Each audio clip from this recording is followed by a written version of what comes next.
Hi and welcome to the Active Code podcast, brought to you by Aspire Active Partnerships. I'm Paul Griffiths and joining me each week on the pod is Luke Johnson. Aspire Active Partnerships is a community of like-minded business leaders who all believe that collaboration in the sports coaching and children's activity sector is essential for success. We've proven that working in collaboration does benefit business growth and essentially helps more children be more active more often. To combat physical inactivity, we need organisations that are performing at their very best. Organisations will only operate to high standards if they are led well. So, if we can focus on developing high quality leaders throughout an organisation, not just at the top, customers will experience higher quality services, which means heightened enjoyment levels and increased levels of physical activity. And if we do this at an early age, we know that we can build the foundations for a more active, happier and healthier life. The Active Code investigates what it really takes to be a successful leader and how organisations can combat physical inactivity. We won't be alone through this journey. We are joined by business owners and experts from our sector, as well as inspirational people from outside our industry. We'll understand the importance of physical activity to our guests, reflect on leadership experiences, and gain thought-provoking insights on how we can crack the Active Code and get more children more active more often. If you like what you hear, please leave us a rating and subscribe wherever you get your pods. Our guest during this episode is a CEO at the Chartered Institute for the Management of Sport and Physical Activity, or as many of you will know them, CIMSPA. CIMSPA is a professional development body for the UK sport and physical activity sector, committed to supporting, developing and enabling professionals and organisations to succeed and as a result inspire our nation to be more active. We've recently formed an exciting partnership with CIMSPA as we feel collaboration on standards, high quality and the development of career pathways in the sector are crucial parts of the puzzle to get more children more active more often. Through introducing you to Tara and the work CIMSPA do, we hope to bring you, your organisation and your workforce support, guidance and inspiration to continue the great work you already do. As CEO at CIMSPA for 7 years now, we are keen to hear Tara's story and the motivations behind the great work CIMSPA have done and are going to be doing moving forwards. We'll be delving into the secret of CIMSPA's success, rapid growth and the direction CIMSPA wants to take the sector and the amazing impact CIMSPA has had on physical activity levels. We are super excited to bring this podcast to you. Enjoy the episode. And you mentioned about CIMSPA's growth, and I think the people I've spoke to within CIMSPA, they talk so highly around the culture of the organisation. So do you want to share what CIMSPA do differently from a career perspective? With the holidays, for example, I know is one example. But when I first took CIMSPA on, it was, how would I describe it without giving too much away? Broke. Financially. I think I went down to about 4 members of staff plus myself and Spencer, who were both on secondment. So, and then we did this research into whether or not CIMSPA was needed and what it should look like. Once we'd established that, we worked out that we were going to have to prove ourselves before we got the investment to attract the investment, and that was tricky. So we had a discussion about we're going to have to take on some real high performers here. And the thing with high performance is it's not just about pay; it's about empowerment, enabling, flexibility, and providing a culture and a space where these brilliantly talented, outstanding people could flourish. So that's where it started. So, I looked at organisations that were successful and, they had lots of benefit, lots of money was invested in nice stuff, but I didn't see how it impacted on individuals and therefore, as a sum of its parts, a team.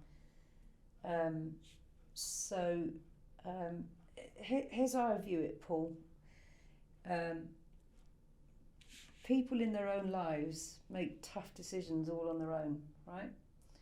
So you're a dad, there's no textbook on becoming a dad, was there? Right. Certainly You understand the responsibilities of being a father. You run a home, you've got bills to pay, you've got cars to mend, you've got school runs to do. We have challenges in our lives that we overcome. Then we put somebody in work and then we say, here's a set of rules because you can't think for yourself. For the life of me, I just don't get why we do that to people. So if you want time off, you've got to fill out a form and you may or may not be allowed off. That's down to somebody else. I just find it utterly bizarre that you two couldn't have a conversation about whether or not it's all right for you to have Friday off. Mm-hmm. Why would that be up to me? If you two are working together, surely that's up to you and Luke. Yeah. So we just said, this is no good for a high-performing team. It's not very grown-up, and it's certainly not respecting people as grown-ups. So we just tore the rule book up completely. We don't have one. We have, it's called unlimited leave. We just don't have a leave policy. Our policy is take as much time as you need. We just want the best version of you. There are things like expenses. Please treat our money as your own, but be safe and be comfortable. Mobile phone, we get it.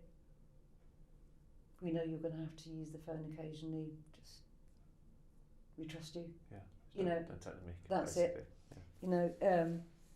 God, there's even things like bereavement policies. I don't know if you've ever seen a standard bereavement policy. It's just horrific. They say things like, there's some guidance that says, if you lose a parent, you can have 2 days off, and if you lose a grandparent, 1. If you lose a sibling, it's just crazy. Yeah. There's some guidance that says there are a number of days recommended, depends on who you've lost. Yeah. I don't know about you, if I lose a dog, I'm just in bits for about a year. And our policy says, this is hard enough as it is, take as much time as you need. And the response to that is, I feel respected, trusted, and treated as a grown-up. Have that back. Yeah. And it just works. And we are blessed with unbelievably talented, high-performance people who, to a man and woman, do not take the mickey out of those policies. If anything, believe it or not, because of the nature of the characters we've got, just notice, Luke, you don't have any time off for a while. You need to take a break, and that's how it works. Yeah. So culture is everything. It's about empowerment, trust, and respect. And some people say, God, it sounds really, really impossible to manage. It's not. Yeah. It's really not, and it's got nothing to do with me, how that works. So once you establish the culture, it's got everything to do with the team. They own it. Yeah. So there's a real sense of, hey, that's not how we do things around here. This is how we do things around here. We've got this sort of thing about, if you fall, I'll catch you. Not me saying, Luke, can you catch Paul? Yeah.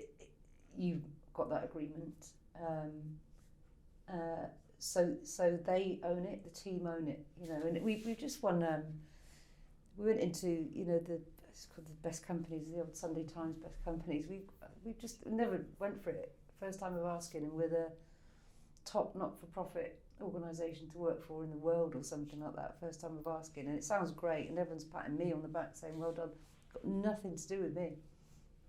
It's got everything to do with the team saying this is how we do it. So yeah, it's great. Yeah. It's great, and it feels nice. It feels like a nice place to work because everybody's very respectful of each other and the culture. Yeah. Once you've got something like that, you don't want to break it, do you? So the team don't. Yeah, absolutely. And what's your proudest moment today? That's a pretty good achievement. That one. That one, the most recent one. I would say so. At CIMSPA, yeah.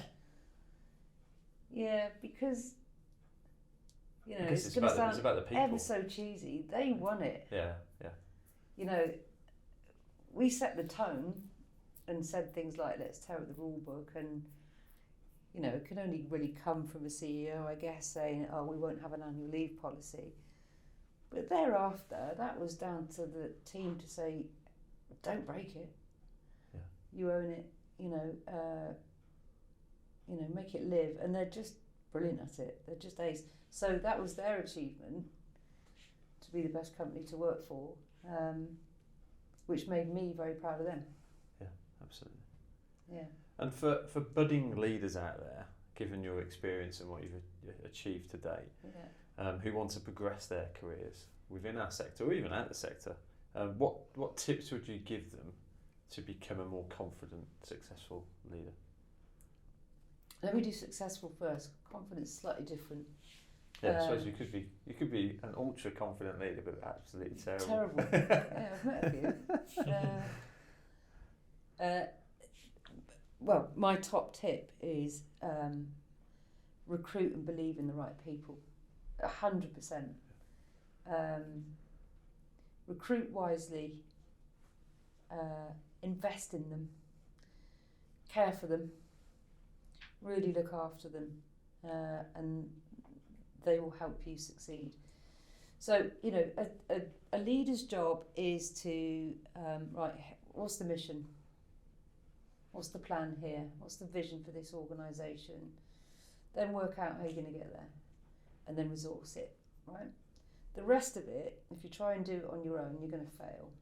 So you have to surround yourself by brilliance and talent, and you have to. The best leaders on the planet, in my opinion, are those who get it done for them, because not out of, you know, it's not idleness or anything else. It's people who empower people succeed, and yeah, I care very, very deeply for my team, probably a little bit too much, because I don't have a life. But seeing them succeed helps me succeed. So, you know, I've often thought, God, CIMSPA's grown exponentially. How have you done it? They have. You know, this is a big team thing. They're involved in the mission. They're involved in the vision. They set their own values, set our own parameters about how we're going to do things, and therefore we completely own it. And it sounds like, you know, that sounds really, really easy or a bit cheesy, but actually companies don't quite see it through to the end. Mm-hmm. Or I see companies talking the talk but not walking it. Yeah. And until you can find the person who believes themselves to be the least impactful, saying, I have as big an impact here as the CEO, then you're talking it and not walking it. And I strongly believe that that's what we've established at CIMSPA. So that would be my top tip, empowering your people. And that's not just because we're a people organisation, you know, we are a professional development body for workforce. But find a company that's really, really successful that hasn't got that. You'd be very hard pushed to find. There's a very common theme there. And then I guess the confidence thing is that, you know, if you can, you know, that's sort of breaking down a few sort of, it's a very British thing, isn't it? You know, we'll have rules and we'll have a rule book and we'll have an annual leave policy and you will fill out a form. Having the confidence, courage and conviction just to say, hey, I want to do things differently because I think it's the right thing to do, ultimately makes you quite successful. What comes with that is you become more and more confident. I mean, the only other thing I would say is that, you know, backing yourself is so important. You know, I have imposter syndrome. I am deeply suspicious of people who don't. I really am. I've met a couple who said, no, I don't suffer with that. Okay then. So there's nothing wrong with that as long as you harness it in the, you know, the self-reflection piece is really, really important for me. And I think, you know, that self-reflection and understanding of, you know, what did I do well today and what could I have done better and why did that succeed and why did that fail, and being able to hold a mirror up or ask your team about that, that's where the confidence grows. It's not a, I'm confident and therefore I must lead. It takes a bit of practice. And it's also okay to fail. I mean, it really is important that you do occasionally. Yeah. Not too often. I had a board meeting here earlier. I fail every time I come to a board meeting. So much success. What would you say your toughest challenge has been to date? Taking CIMSPA on. That was terrifying. Yeah, I was pretty established in my old job. I really enjoyed it. We had done very well in that organisation. and I didn't quite know how much work we had to do here. So financially, as I mentioned earlier, it was in a pretty poor order. We didn't have a plan, and we needed to get one super quick. So I was sort of stuck between a rock and a hard place, really. I needed to go and get some investment, but without a plan, you aren't going to attract investment. But I needed to understand what the plan was, which is going to take time because I wanted to make sure that I was listening. Otherwise, it would fail. Just, good old-fashioned market research, really. And yeah, I mean, I couldn't pay the rent or the wages for quite some time. So we scrabbled through.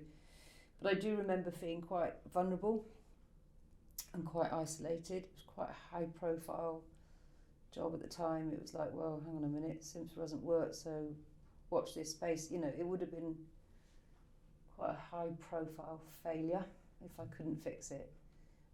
Don't get me wrong, it wasn't completely broken. It just wasn't clear on its direction at the time, and it wasn't written down. So that year, Luke, I would say that was 2014-15. I spent the year on the road, speaking to colleagues and friends in the sector, trying to establish what was needed. Spent a lot of time in hotel rooms, feeling very, very vulnerable. What have I done? And then really doubting whether or not I was cut out to be a CEO, even though my last job I wasn't a CEO, I was an exec director.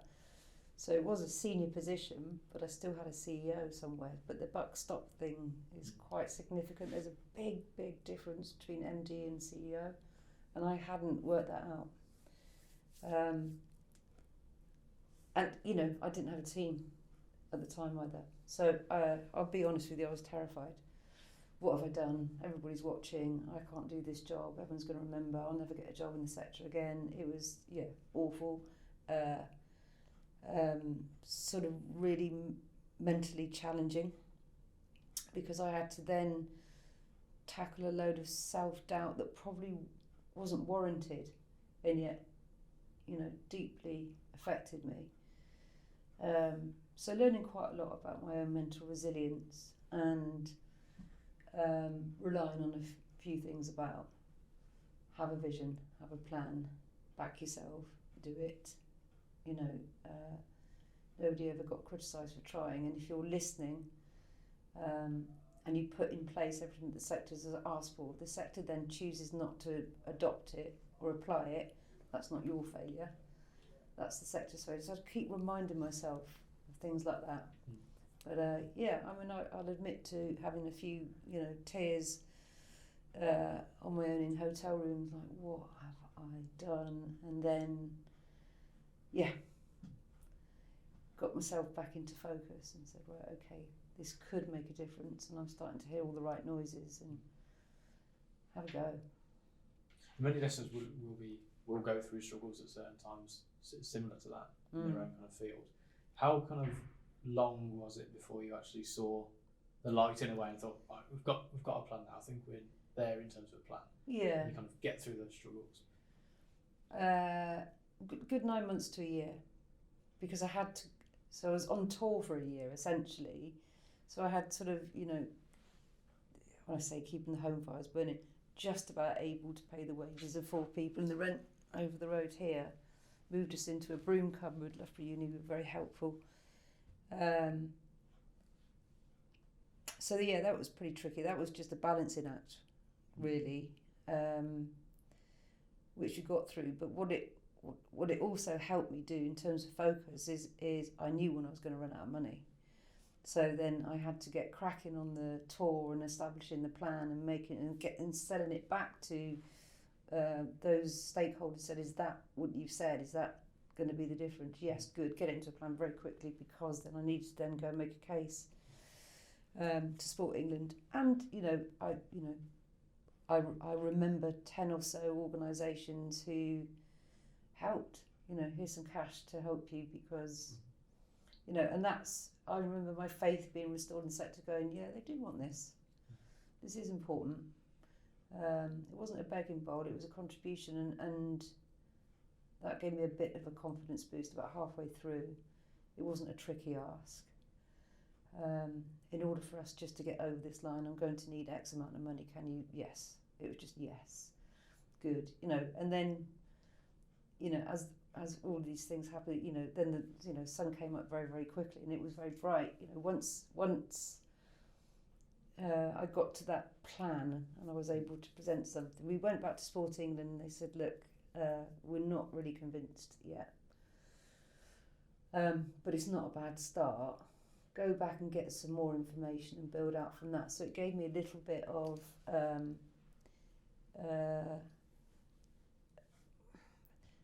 respite, I suppose, from the bank manager, just to get us through to sort of prove this hypothesis that Sport England needed, which is fair enough. It's the public purse. If they're then going to have to double, quadruple their investment, it better be worth it. I don't think it's fair to ask an organisation to bail us out. And that's not the organisation I wanted CIMSPA to be either. So it was really important that we set our stall out earlier, that the idea was to make a difference and it was worth the investment. And thankfully they did. And the return now is amazing. Phenomenal. Yeah. Yeah. The asks of us are massive, and our relationship with Sport England, for example, is fabulous because it's a partnership now, as opposed to a transactional relationship, which I'm delighted to be able to say. There's a real trust between the two organisations. We won't squander your money. Our entire strategy is written in lockstep with theirs because I absolutely believe in this. I think it's an excellent strategy. And tackling inequalities and driving up inclusion in our sector are, as I said earlier, a central thread to ours. So why not sign up to that? And also, in return, what they've said is you are the workforce partner for the sector. So we need you. We're not an expert. You're our go-to, which is great. So they've just committed to 5 years funding. Which in essence goes back to what you were saying about surrounding yourself with experts. Yeah. Sport England are saying, well, we're not going to do all of it, so let's surround ourselves with the experts. The experts are CIMSPA on the workforce lead. Yeah. So let's drive that forwards. Yeah. What does the future look like for CIMSPA? Busy. So we're very keen to make sure that we don't lose sight of the core foundations of a professional body around quality and standards. So that work will continue and will grow outwardly, but making some good use of it as well. So going back to, what's the profile of our sector? We've got masses of good quality stuff that we can now convert into stories around careers and progression and attracting talent. So that's the first thing. But proof. So now saying, to allied sectors like education and health, who I think it's fair to say weren't sure whether they could trust us workforce-wise.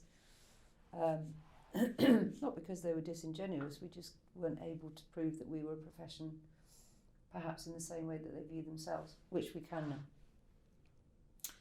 now. So to make sure that we consolidate on the work, that we've achieved over the last 5 years. The next part really now is about going up a gear, and it's about regulating the sector. I am a strong believer that because of the nature of what we do, impacting on people's mental, physical well-being, the impact we can have on social cohesion, the impact we can have on inequalities. We are in a very, very fortunate, hopefully, position to unlock something phenomenal through our through sport and physical activity, and therefore the people delivering that are going to have to get better and better. And consequently, again, going back to proving the point, consequently, I'm a strong believer that we should hold a licence to practice in our sector. In all other professions, it's asked for. So, and it doesn't need to be too onerous, it doesn't need to be too expensive, but I think we have an obligation as a sector to those people who are in receipt of our services, so children, everybody. If you think about it, I'm a school taking on a coach to get these children active? Are they suitably qualified, competent and safe? I think that's a fair expectation. I'm spending 30 to 130 quid an hour, depends on where you live and how ridiculously rich you are, to spend half an hour with this PT. I think it's fair to expect that they, you know, that they're sort of essentially, you know, looking after our bodies, aren't they? They better be suitably qualified, competent and safe. And I think meeting that obligation is important. We did a consumer survey a few years ago, part of our work, one of our workforce governance projects, which is ongoing, by the way, and I'll talk to you about that in a second because that is the future, very much about the future. And we surveyed 2,000 parents, and 83% of them assumed we were regulated, and their comparison was as education is. So, you know, when we asked them, so what's important to you, because they assumed that all the coaches that they were dropping their kids off with were regulated and known and understood, it was location.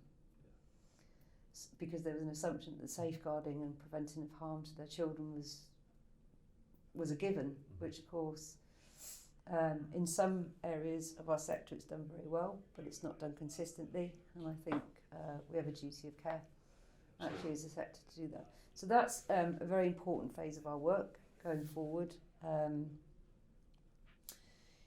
You know, we've been beset, unfortunately, by a few scandals as a sector over the years, and I think we're better than that.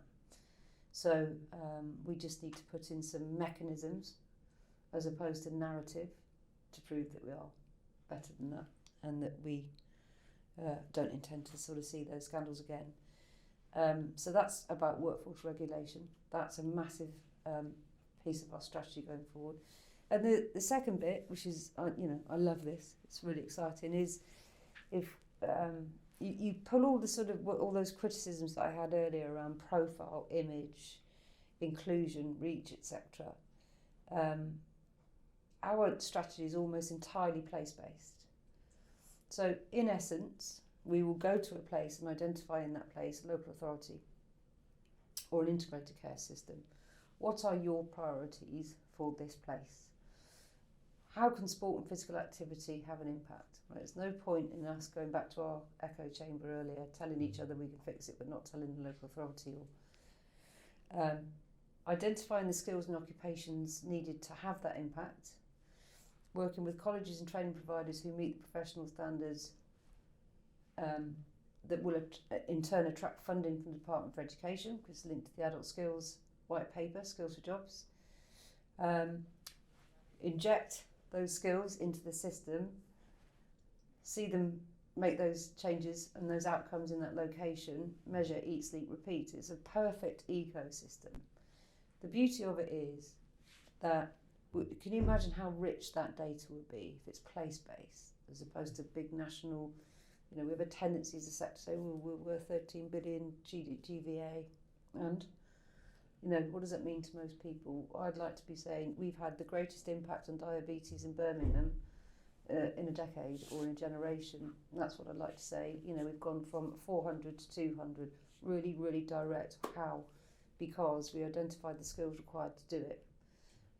Local authorities and health authorities partnered with leisure providers, community sports organisations to either subsidise or provide these services, and consequently Birmingham's a better place. You know, it doesn't need to be quite as complicated as we make it. Our role there is to make sure that the people element is taken care of. So that ecosystem is essential. The other beauty of it is that we will be attracting people into our sector in the place where they will be delivering. So the same demographic, you know, so tackling those, you know, stubborn inequalities and that the lack of diversity in our sector is shocking. So ensuring that the workforce looks like the public that will be utilising its services finally, which you know, you know, if you asked me 10 years ago, I didn't think I'd see it in my lifetime. I think that's very near now, and so it should be. So, representative, inclusive, local, hyper-local impact. For me, it's about the most exciting part of our strategy. I mean, I can't wait to get hold of it. Sport England are very keen to invest in it, and also it's attracting the attention of the Department for Education, who've also invested in it. We have colleges, employers and places sort of forming an orderly queue in every sort of location in the country. It's how quickly we can do this now, not when. So, or if rather. So that I'm really buzzed up about that part of the strategy, because that will change the way we do things forever. You know, and then you go back to regulation, respect and recognition. Well, that's all happening, isn't it, dynamically right there. And if we can really unlock people's imaginations around, you know, the art of the possible in terms of mental and physical health being connected, social cohesion, inclusion, etc., you know, and you just say, okay, just unlock that there. Can you imagine the impact it will have?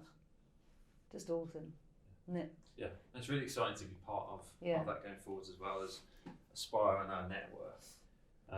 You know, like you said, kind of that echo chamber. Yeah. When we ever meet and have conversations, it's always about workforce, duty of care, school education to schools and parents, about the importance of using the right providers who look after their team and invest them in the right way, have the right qualifications, safeguarding, first aid, child protection, the whole shebang. And I think we've almost gone backwards a little bit over the last few years, and without really people realising that price tends to be number one for a lot of parents and schools in terms of like the service provider that they use.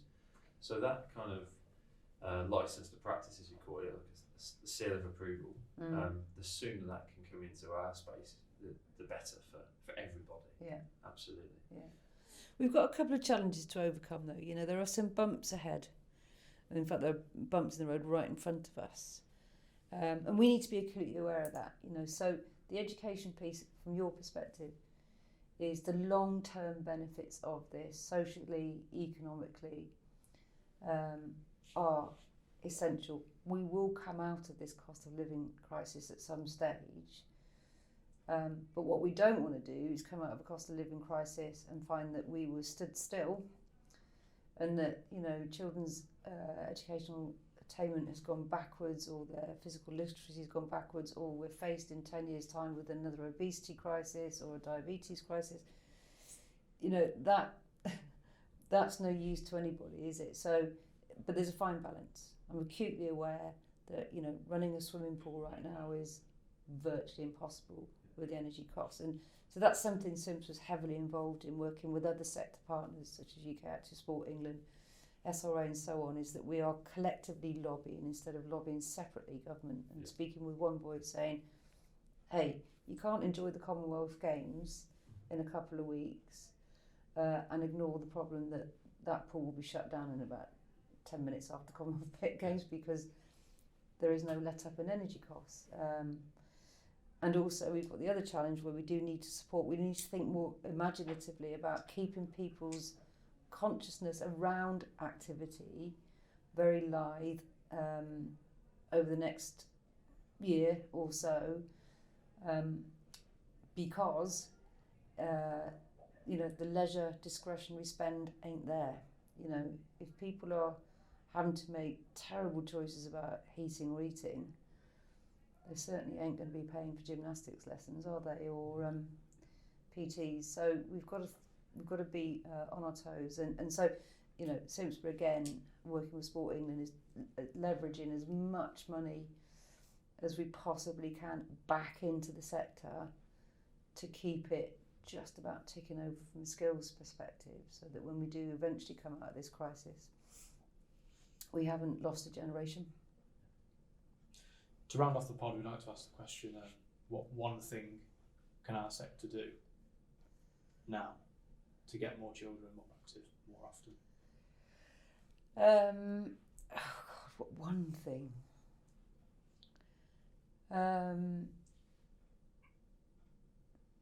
God, I can think of a few, Luke. No cheating. Yeah, I know.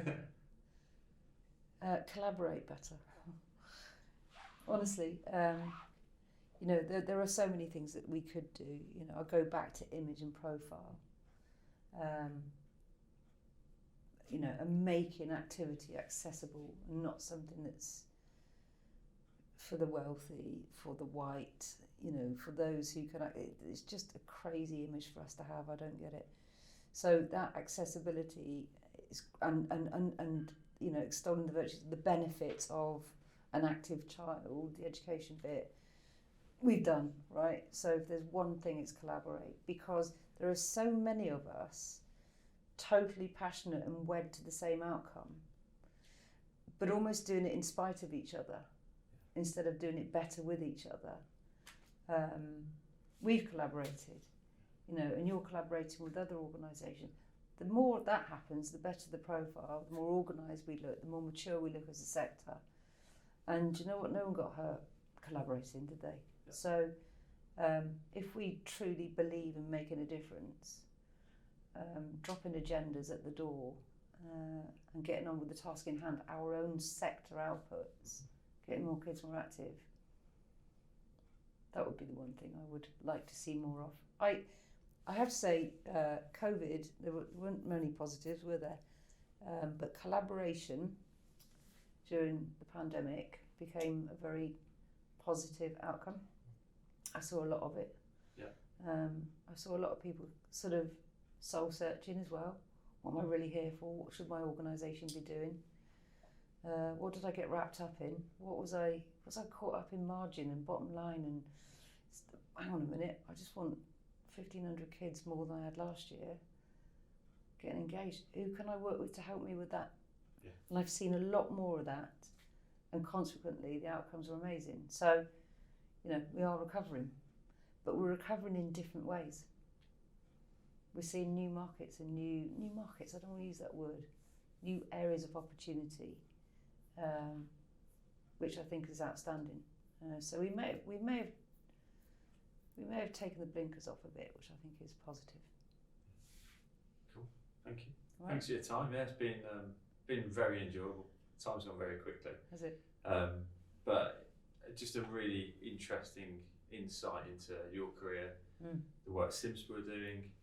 I think it was really hit home for me how humble you are as a leader, and the people that you work with and you've helped develop, and the progress that CIMSPA in particular have made over the last few years has been absolutely phenomenal. So well done. I know you'll say it's about the team, but yeah, well done to you, Tara, because it's amazing to hear about your career progression, early years with regards to physical activity and sport, and your participation in that, and transition into leadership and the pathway you've taken, and how that's helped shape your career and the career of others. So it's clearly all about the people, which is great to hear, and I think it will continue to be about the people as you continue in your leadership journey.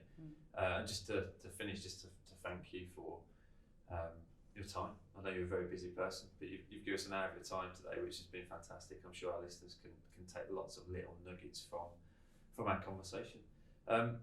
One thing before we finish, if people want to connect with you and get in touch, where's the best place to do that? LinkedIn or Twitter.